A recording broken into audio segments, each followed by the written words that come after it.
छत्रपती संभाजी महाराज जयंती आज पुरंदर किल्ल्यावरती मोठ्या उत्साहात साजरी करण्यात आली। यावेळेस मंत्री आशिष शेलार असतील किंवा उदय सामंत, आमदार विजय बापू शिवतरे, आमदार राहुल कुल यांनी मोठ्या प्रमाणात शिवभक्तांनी देखील उपस्थिती लावली। आपल्यासोबत मंत्री आशिष शेलार सर आहेत। सर, काय सांगाल, आज मोठ्या उत्साहात जयंती साजरी झाली? पुरंदरच्या किल्ल्यावर त्या पावनभूमीमध्ये छत्रपती संभाजी महाराजांना नमन अभिवादन करण्याची जन्मजयंतीचा कार्यक्रम आणि सांस्कृतिक विभागातर्फे एक सांस्कृतिक कार्यक्रमसुद्धा सासवडमध्ये आपण आयोजित केलेला आहे। त्या ठिकाणी जन्मजयंतीच्या कार्यक्रमाला माननीय उदय सामंतजी, मी स्वतः, माननीय बापू आणि राहुल कुलजी आणि आमचे सगळेच सहकारी आम्ही त्या ठिकाणी गेलो होतो आणि त्या ठिकाणी पाळणा आपण त्यांच्याबद्दलच्या विचारांना चालना देण्याचे कार्यक्रम हे सगळे त्या ठिकाणी करण्याचा आनंद आम्ही घेतला।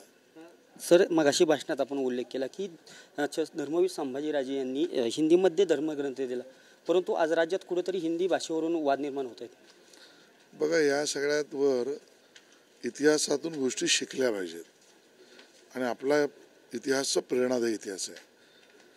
भाषेवरचा विषय केवळ राजकारणापुरता करणं हे अपेक्षित नाही। माझी मराठी, त्याचा अभिमान, त्याचा प्रचार प्रसार, त्याचं संवर्धन संरक्षण आणि त्याची गोडी जगाला लागणे एवढी ताकद माझ्या मराठीत पण आहे आणि ते आमचं कर्तव्य पण आहे, महाराष्ट्र सरकारचं पण कर्तव्य आहे। आणि म्हणून मी त्याचा विचार त्या ठिकाणी हा मांडला की छत्रपती संभाजी महाराज हे स्वतः भाषाप्रभू होते। संस्कृतमध्ये त्यांनी लिहिलं आहे, इंग्रजीची उत्तम जाण आहे, मराठीचं पूर्ण त्यांनी लिखाण केलं आहे आणि हिंदीतसुद्धा ग्रंथ लिहिले आहेत। आणि मग अशा वेळेला ज्या छत्रपती संभाजी महाराजांकडनं आपण प्रेरणा घेणार असू तर माझा महाराष्ट्र, उज्ज्वल महाराष्ट्र, मराठीचं भवितव्य आणि अन्य भाषासुद्धा समजणं हे आपण छत्रपती संभाजी महाराजांकडून शिकणार आहोत का, हा प्रश्नसुद्धा चर्चेला गेला पाहिजे।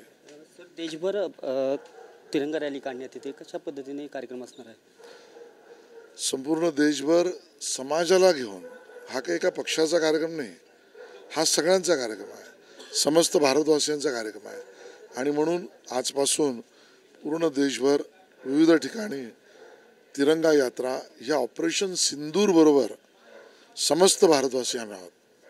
भारतीय सेनेच्या पराक्रमाला आमचा सलाम आहे, या भावना घेऊन नागरिक रस्त्यावर उतरणार आहेत। आज मुंबईमध्ये ऑगस्ट क्रांती मैदानापासून तुकाराम ओंबळे जिथे शहीद झाले त्या चौकापर्यंत आज मुंबईकर नागरिक निघणार आहेत आणि त्याबरोबर आम्ही सगळेच आणि माननीय मुख्यमंत्री देवेंद्र फडणवीसजी आणि माझ्या माहितीप्रमाणे माननीय उपमुख्यमंत्री एकनाथ शिंदेजी सुद्धा त्यामध्ये सहभागी होणार आहेत। माजी सैनिक सहभागी होणार आहेत, NCC कॅडेट्स असतील, स्काउट गाईड्स असतील, महिला, युवक सगळे सहभागी होणार आहेत। सर, पुरंदरमध्ये आंतरराष्ट्रीय विमानतळ होत आहे, एका बाजूला मोठ्या प्रमाणात शेतकऱ्यांचा विरोध होताना दिसतोय, शासकीय पातळीवरून कशा पद्धतीचा प्रयत्न राहणार?